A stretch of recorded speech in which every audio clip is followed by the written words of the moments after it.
Hello, hello, Capricorn Collective. Ako po si James from James Tarot PH. Ito po ang inyong bonus reading para po sa January Pera and Career. So alamin natin kung ano naghihintay sa inyo at mga dapat nyong gawin para sa inyong kaperahan at trabaho. Okay po. So let's begin. Inhale and exhale. Holy Spirit, Spirit Guides, ibigay natin kay Capricorn ang mga mensaheng dapat nilang malaman para sa buwan na ito. In your current situation, the star card, beautiful. In the area of what's blocking, ano yung humaharang or challenges sa iyong pera and career, the Nine of Pentacles. In the area of what you need to do, meron po kayong the Six of Pentacles. Yes, napakaganda. In the area of what you need to focus on, you have the King of Pentacles. In the area of what's coming in, meron po kayong the Emperor card. Wow, maganda to. In the area of your divine messages, the Knight of Pentacles. In your fortune, meron po kayong the Queen of Swords. Beautiful. In the area of your near future, meron po kayong the Five of Wands. At ang missing puzzle piece nyo po para sa pera and career, ito po yun. Mamaya sabay-sabay natin siyang bubuksan at the end. But first, mga Capricorn, thank you po muna sa inyong mga donations, saka po sa mga hindi nag-skip ng ads. Yan lang po talaga yung tanging paraan para po supportahan nyo ko in every reading natin dito sa channel natin. Salamat din po sa mga nagla-like and nagko-comment. Malaking tulong din po yan. Thank you po. So, in the background of your reading, the Four of Cups.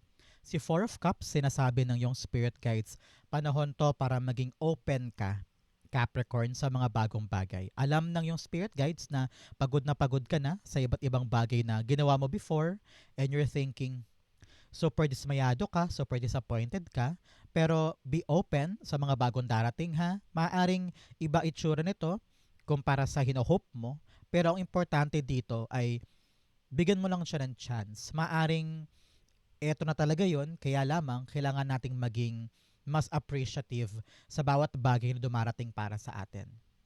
So ngayon, Capricorn, kung ikaw talaga ay naghihintay at talaga namang medyo wala ka ng pasensya in your waiting game, sabi dito, something will arrive. At yun ang kailangan mong pagtuunan ng pansin. Okay? So, don't worry. Everything will be fine. Okay? Napakaganda ng background energy mo. A very, very hopeful and appreciative energy para sa pagpasok ng bagong bagay. Especially in your center, meron kang the star card. Kumbaga ngayong buwan na ito, magniningning ka. Dahil you are the destiny's favorite. Parang ganyan. Pabor sa'yo sa universe. Kung meron kang dinasal, meron kang hiniling, narinig ang mga dasal mo and you are now being given a chance na i-fulfill yung bagay na yon. Kaya anong dapat gawin ni Capricorn? Patuloy mong diligan kung ano man yung mga bagay na ginagawa mo na yan. Don't lose hope. Don't lose faith. Kumbaga, gumaganda na yung momentum ng ginagawa mo. Konti pa, push pa. It will happen sooner at parating na siya. Okay? Sabi dito, star card po yung pagbuti ng lagay. Kumbaga, kung medyo nahirapan ka sa kaperahan ito nakaraang buwan o nakaraang taon, makaasa ka, bubuti na yan. Gaganda na ang pera, gaganda na ang career. Kung meron kang negosyo na para bagang itong mga nakaraang buwan medyo mahina ang kita or nahihirapan ka sa workload o sa schedule, makakaasa ka na it's gonna be better. It's gonna be okay than before, no? So, asahan ang pagbuti ng lagay ng aspeto ng pera at career. Congrats po. Star card is being clarified by. So tanungin kita ngayon, Capricorn, ano ba tong mga wish mo na to pagdating sa pera mo and career? I-comment mo na yun sa baba, i-manifest na natin para maganap na ngayong Enero. Example, I manifest na blank at blank sa pera ko at career ko ay maganap na. It will happen for you. I-claim mo na yan. Okay? Star cards being clarified by. You have the Ace of Wands. Yes, makakaisip ka daw na isang bagay na parang boom, magbubunga para sa'yo. Tingnan mo naman, dinasal mo lang dito, patuloy mong tinubigan, diniligan, ayun, tumubo. Nag-sprout sa kamay mo yung mga bagay na pinanghahawakan mo, ibig sabihin, magbubunga, may patutunguhan, may mangyayari. So, don't lose hope. Kung ngayon, sa parte ng buhay mo ngayon ay parang walang gumagalaw, walang nangyayari, makakaasa ka, magi-sprout din yan, magbubunga din, may mangyayari, no? May new outcome, new opportunity, new experiences kang mararanasan dahil hindi mo to sinukuan. So congrats, ramdam ko talaga dito. A wish, a prayer is granted for you. Okay, congrats po. I-claim mo yan, it will be yours. In your blockages, meron po kayong unseen patterns and also making peace. Sabi dito, makipagbati ka na sa nakaraan mo. Makipagbati ka na sa mga pangit mong karanasan at maging payapa na yung pakiramdam mo. Example, meron ka bang mga experiences na parang napapapikit ka pa, napapasuntok ka sa ere na parang ano ba yan, bakit ko ginawa yun? Talagang hiyang-hiya ka. Pero sabi dito, forget mo na, move on ka na doon, and maging payapa ka na from what happened. Okay? Sabi rin dito, unseen patterns, no? Meron ka daw mga ginagawa o kaya may mga thoughts ka or mga iniisip ka na mali or pangit tungkol sa ginagawa mo, tungkol sa sarili mo, tungkol sa future. Kailangan mo i-reprogram yung isip mo na always think positive, lagi mo isipin na may bagong darating, lagi mo isipin na maganda ang resulta. Talk to yourself kindly and positively para ma-attract mo, ma-magnetize mo yung magandang frequency of good fortune. Okay? In what's blocking, meron kang the Nine of Pentacles. Sabi dito, nakakalimutan mo daw i-enjoy yung buhay mo for yourself. Okay? You've been working so hard to earn money para makaipon, makabayad sa utang, ma-provide ang needs ng every single member ng pamilya mo. Panahon daw to para ikaw naman, okay? You need to enjoy what you have. You need to reward yourself para hindi ka mawala ng gana. Para hindi mo maisip na, para saan ba to? Para kanino ba to? Bakit pagod na ako? It's because hindi mo nire-reward ang sarili mo. It's time for you to enjoy what you've been working hard for so long. Okay? Kahit bumili ka lang ng isang sapatos or kumain ka ng paborito mong ulam, just to make you feel na, hi, salamat. I am enjoying what I'm doing right now. Kasi binabalanse mo kumbaga. Okay? So, enjoy, have fun, gawin mong heaven yung buhay mo sa earth, and enjoy yung mga bagay na talaga namang pinaghihirapan mo. Hindi yan dapat um, maging routine na lang every month na nawawalan ka na ng amor sa kanya. Okay? Be spontaneous this time and enjoy the fruit of your labor. Okay? Siguro nakaka-relate ka naman dito. Halimbawa, nasa abroad ka ngayon, lahat ng pera mo pinapadala mo, tapos kapag sahod parang feeling mo, teka, hindi ko man lang mabili yung gusto kong damit, hindi ko man lang mabili yung gusto kong shampoo, or hindi man lang ako makapagpa-straight ng buhok, mga ganyan, no? So dahil doon, nalulungkot ka, nawawalan ka ng sense of route pagdating sa mga bagay na ginagawa mo. Kaya kung kada sweldo, nagpapariband ka, bumibili ka ng isang sapatos, nagpapamani-pedi ka, bumibili ka ng bagong damit, naramdaman mo na, ay, may pinapatunguhan yung ginagawa ko. Kahit magpagod ako, okay lang kasi nakukuha ko naman yung para sa akin. Parang ganyan, okay? Do that this time para di ka ma-burn out. The Nine of Pentacles being clarified by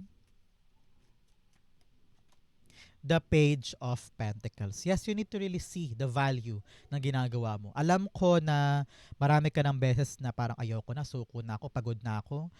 May patutunguhan pa ba to? Gusto ko na maging independent, gusto ko nang tumayo sa sarili kong paa, gusto ko magkaroon ng sarili kong ipon, gusto ko magkaroon ng sarili kong pera. Pero paano mangyayari daw yun kung hindi mo daw susubukan na i-try at pag-aralan? Mag-aral ka daw, aralin mo yan. Example, meron kang natabing pera, sabi mo, ay, gusto ko mag-expand, gusto kong ma-enjoy naman yung buhay ko na hindi ako laging kapos sa pera ko, no? So pag-aralan mo yung routine, pag-aralan mo yung iba't ibang aspeto para pag planchado na, pwede mo nang i-try para ma-enjoy mo din yung buhay mo. Ano? So aralin mo lang yung sistema mo, yung routine mo, baka meron kang dapat baguhin dyan, and you will see the right solution para umandar yung kaperahan mo ng maayos and then relax ka pa. Okay? Very important yan, isa-isip mo. In the area of what you need to do, meron po kayong the Six of Pentacles. Ikaw naman, time na to receive something that is rightfully yours. Okay? Mga utang na dapat nang singilin, no? Baka meron kang pinautang na dapat nang talagang katukin at tawagan na parang, huy, kailangan ko din ng pera, akin na yan. Parang ganyan. So, kailangan mo rin daw i-reevaluate ngayon, ngayong buwan na ito, Capricorn, yung pera. Hindi pwedeng bigay ka lang ng bigay or labas ka lang ng labas. Panahon to para maging mas matalino ka at mas maging pino pagdating sa hawak mo ng pera, yung lumalabas pumapasok, okay? Meron ka daw pinaglalaanan ng pera mo na hindi worth it. At dapat daw ay maisip mong mabuti kung saan dapat i-divert or ilagak yung karapat-dapat. Ganon din sa trabaho, sa career mo, no?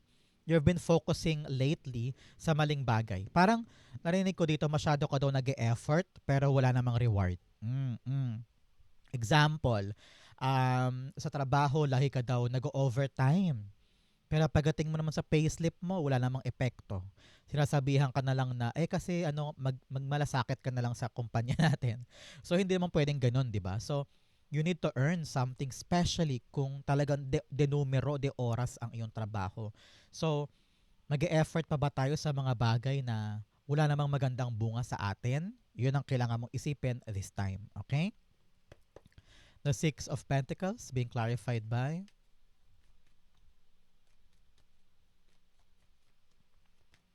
the Eight of Cups. Yes, iiwanan mo na, bibitawan mo na.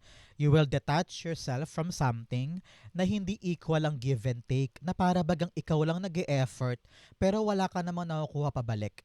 Kaya ngayon, kailangan mo talagang mag-isip, mag-aral, aralin mong mabuti. Teka, may nahihita ba ako? Nai-enjoy ko pa ba itong pinaghihirapan ko? Am I gaining something or wala? So, aralin natin yung sitwasyon para mahanap natin yung tamang solusyon. Here, you are being advised to walk away from something that is not fruitful anymore. There is something na walang reciprocation, walang pagbabalik ng binibigay mo, no? Halimbawa, sa isang negosyo, halimbawa, negosyo may tindahan. Marami kang iba't ibang products. Bumili ka ng bulto-bultong gantong maliit na figurine, halimbawa lang. Pero hindi naman siya nabebenta. So, panahon na para iwanan na yung supplier na yon, sabihin mo, sorry, hindi yan bumibenta sa akin, para magkaroon ka naman ng magandang in return of your effort, kumbaga. Okay? So, kailangan mo i-revisit yan. Ano ba yung gumagana sa hindi? Layuan agad yung hindi. Okay? In the area of what you need to focus on, meron po kayong the King of Pentacles. You need to focus on sa pundasyon ng ginagawa mo. Panahon to para itanim na yung matibay na foundation para sa gusto mong makamit. Example, you are now building a new negosyo. Sabi mo, balak ko magtayo ng karinderya. Di ngayon pa lang dapat inaaral mo na kung ano yung kailangan ng mga supplier, ng mga tamang kaserola, lugar, yung pwesto. Okay ba yung pwesto mo? Malapit ba yan sa mga terminal or sa school? May bibili ba dyan? Ilang potahe ba yung alam mo? So parang tinatanim mo yung pundasyon para sa something na lalago. Ganon din about your career. Example, you are a education graduate and then wala pa ngayong mapasukan na public school dahil nga walang available pa na position. Di mag-lay down tayo ng foundation para habang naghihintay ka for the right position, meron kang tinatanim na lalago sa'yo. Halimbawa, magnegosyo ka muna sa bahay or mag-VA or online teacher ka, mga ganyan. So, you need to make a move para habang may hinihintay ka for something, tumutubo ka, lumalago ka. Okay? Kailangan may solid tayong pangahawakan. Kailangan sure, kailangan sigurado, hindi pwedeng malabo. Okay? Clarify natin to. King of Pentacles being clarified by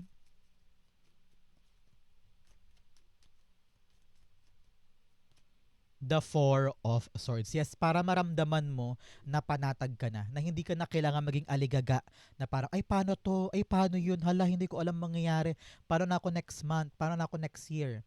Para mawala yung mga agam-agam na ganun at mapahinga ang katawan mo at kaluluwa at isip mo, kailangan ngayon pa lang nililay down mo na yung foundation. Isa pang example, halimbawa, ikaw ay nagkatrabaho sa isang sa abroad, ganyan. Tapos, you want to make sure na may tuition fee ka mapapadala. Eh yung amo mo halimbawa laging delayed magpasweldo. Example lang to ha, example lang. Sabi mo, hala, hindi ako pwedeng malate sa tuition fee ng mga anak ko.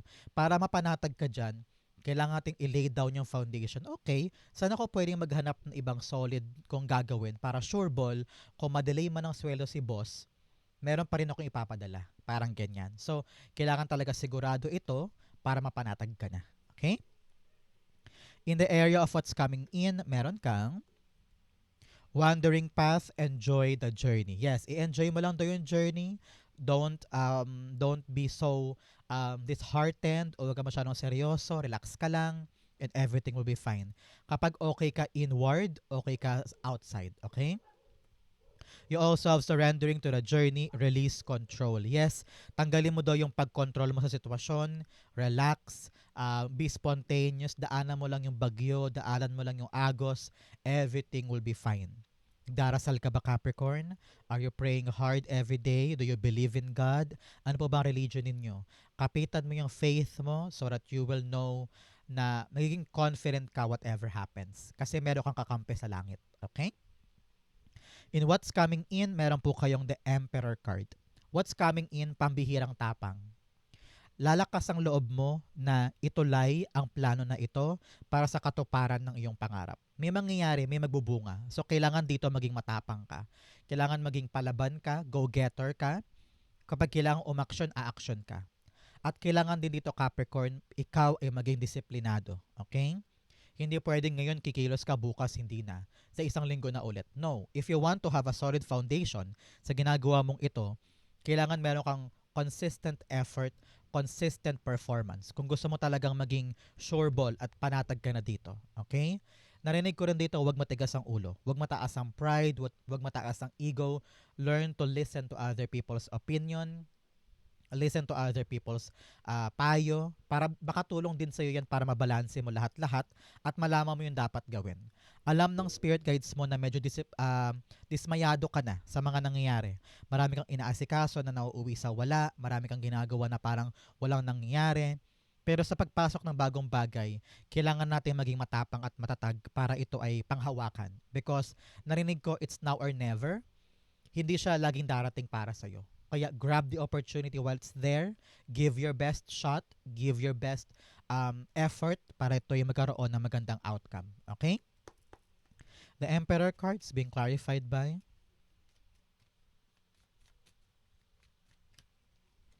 the Five of Cups.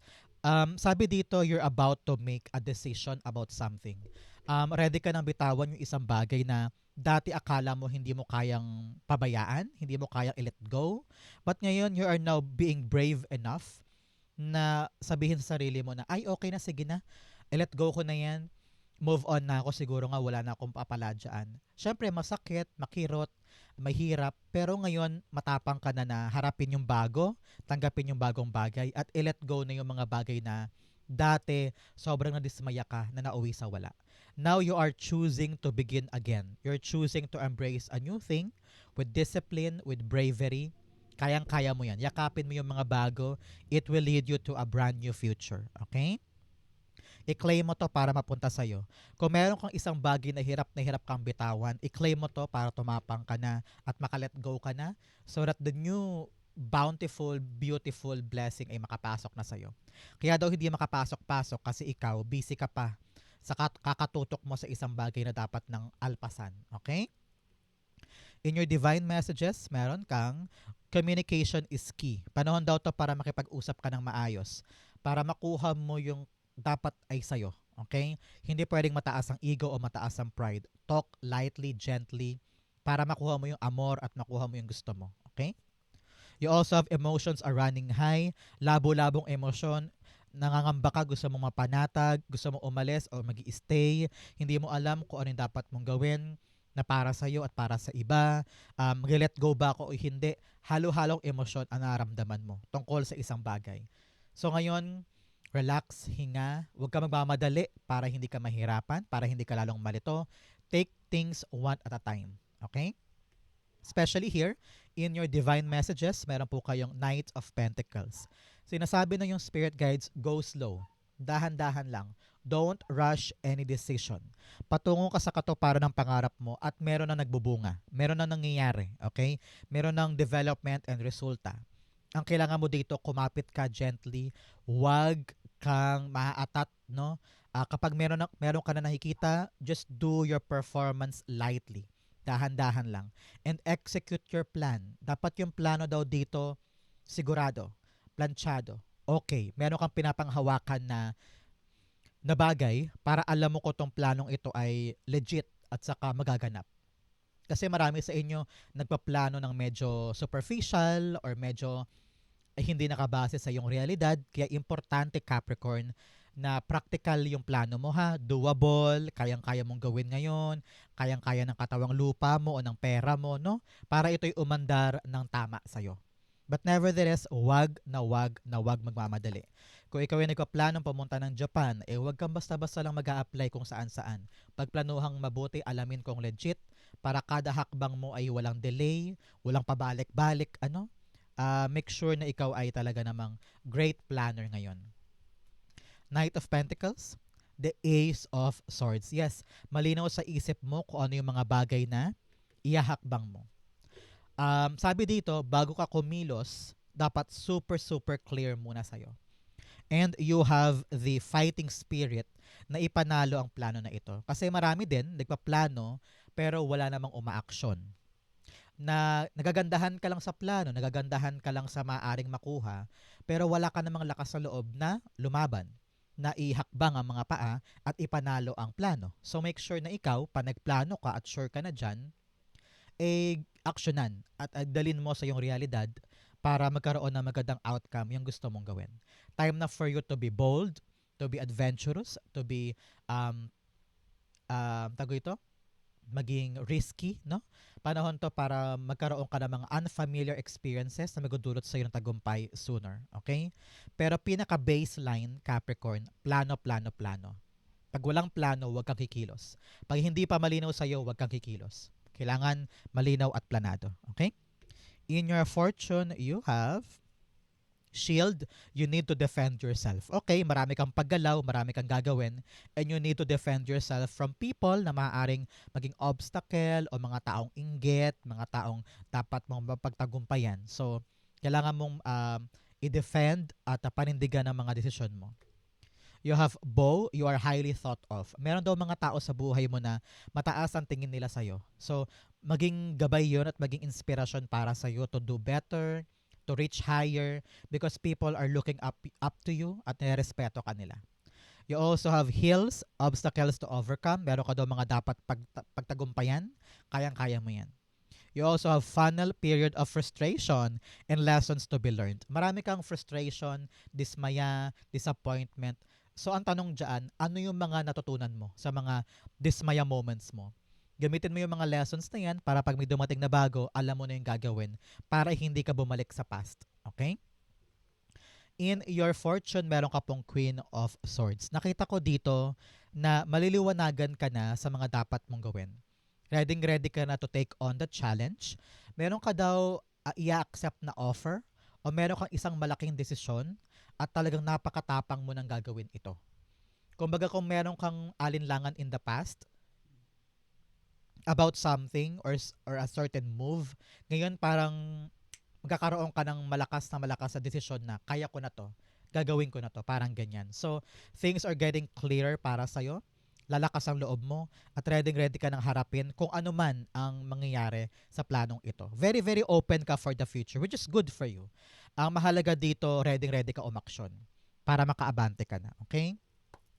Narinig ko meron kang pinagpipilian Meron kang, nahihirapan ka sa isang bagay. Pero ngayon huwag ka mag-alala, makakapag-decide ka na dyan. And ready ka na to take action on it. Okay? Queen of Swords being clarified by the Star card. Yes, it's all about your dreams. It's all about whatever you're trying to reach, no? Ngayon, meron ka nang nakikitang concrete action para maabot yon. Example, you want to have this job in Manila. Medyo malayo, may hirap, hindi mo alam kung makakapasa ka ba, pero meron kang naisip na move na parang, ay, nakapag-decide na ako, mag-a-apply talaga ako doon, lalakarin ko to. Parang ganon. There's this kakaibang tapang to make it happen. And alam ko na gagawin mo ang lahat para maabot itong dreams mo na ito. Kumbaga, merong pagdating sa'yo ng pambihirang pag-asa na hindi mo sasayangin. Okay? In your near future, meron po kayong the Five of Wands. In the near future, makakapasok ka sa isang industriya or sa isang lugar kung saan kailangan mo lagi makipagkompetensya. Because these people are very, very competitive. Kailangan talaga ipamalas mo dito, Capricorn, ang galing mo, talino mo, husay mo, alert ka dapat and active ka dapat para talagang mag-stand out ka. You're in the spotlight right now. Panahon mo to at oras mo to para ibangon ng sarili, magkaroon ka ng magandang kinabukasan. Kaya huwag mag-give up, huwag bibitaw porke may mga magagaling na kalaban or kakompetensya. Lalo kang lumakas at lumaban para makuha mo yung tagumpay. Ipamalas mo yung galing mo para ikaw ang mamayani. Okay? The Five of Wands being clarified by. Sabi dito, huwag mo kasi silang isipin na kalaban, maging inspirasyon sila sa'yo. Maaring may mapulot ka sa kanila na makatulong sa'yo in your advantage. Okay?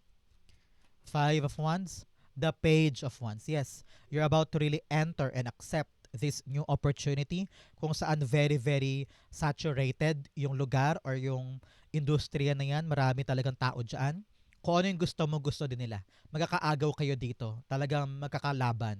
And ikaw, nakita ko ikaw yung makakakuha, ikaw yung makakatanggap. Example, meron kang pinipilahan na isang job na limited lang yung slots, no? Para halimbawa 5 lang. So parang isa ka sa 5 na makakuha. O kaya sa isang exam, isa ka sa makakapasa, parang ganon. So, congrats on embracing this new opportunity. Talaga namang nagbunga, nag-sprout, oh. Lumago yung halaman, nagkaroon ng butil na uh, sumibol kumbaga, no? So embrace this, napakaswerte mo, ikaw ang panalo laban sa mga maraming pwedeng makakuha. You are the chosen one, ika nga, okay? I-claim mo to para mapasayo to. Ang missing puzzle piece, ang kulang na kulang sa buhay ni Capricorn para solve ang pera and career, the Hanged Man. Sabi dito, surrender the control. Gawin mo lang yung makakaya mo, gawin mo lang yung everyday effort and power mo, then let go. Let God do the rest. Surrender the frustration, surrender the pagkaaligaga, pagkairita. Ilaban mo lang yan everyday. Sabi dito, kung meron ka daw problema, Capricorn, sa isang bagay, halimbawa may problema ka sa pera, problema sa trabaho, kapag merong action kang hindi gumagana, baka kailangan mo mag-isip ng ibang paraan. Always find option B, option C, option X para hindi ka nahihirapan ng ganito. Marami pa daw ibang paraan. Pailawin mo ang isip mo. Broader horizon, broader mind. Para makita mo yung iba pang solusyon sa problema mo. Para ka kasing nagsusuksok ng maling susi sa maling doorknob. So make sure na hanapin mo talaga yung tamang solusyon and maupo ka muna, magplano muna, pag-isipan muna bago ka gumalaw para bawat effort mo, bawat kilos mo ay hindi nasasayang. Okay? The Hangman's being clarified by the Emperor card. Time daw to para maging wise. Hindi pwedeng ma-pride na, ay, kaya ko na yan, gagawin ko na yan. Huwag mo na akong turuan. Hindi ko na kailangang isipin yan, lalakarin ko na lang. No. Sometimes, kailangan mo nang isipin muna pagplanuhan bago ka umerentada dyan. Okay? Hindi pwedeng bida-bida tayo lagi na, alam mo yun, mighty and strong. Sometimes, we need to admit to ourselves. Ibaba ang pride, ibaba ang ego na, ay, oo nga no, kailangan ko munang aralin, kailangan ko munang pag-aralan, kailangan ko munang buhisiin, kailangan ko munang siguraduhin bago ko aksyonan. So, yun ang kailangan ngayon sa'yo. Plano, plano, plano before making a move. Okay? Very important to for you, Capricorn. Saan po kayo nakarelate sa inyong January pera and career? Comment lang po kayo, babasahin ko po yan. Thank you, Holy Spirit, Spirit Guides, for the clarity and messages na dapat malaman ng mga Capricorn para sa kanilang pera and career ngayong Enero. Thank you po, mga mahal kong Capricorn, for watching hanggang dulo. I love you. This has been James for James Taro PH. God bless everybody.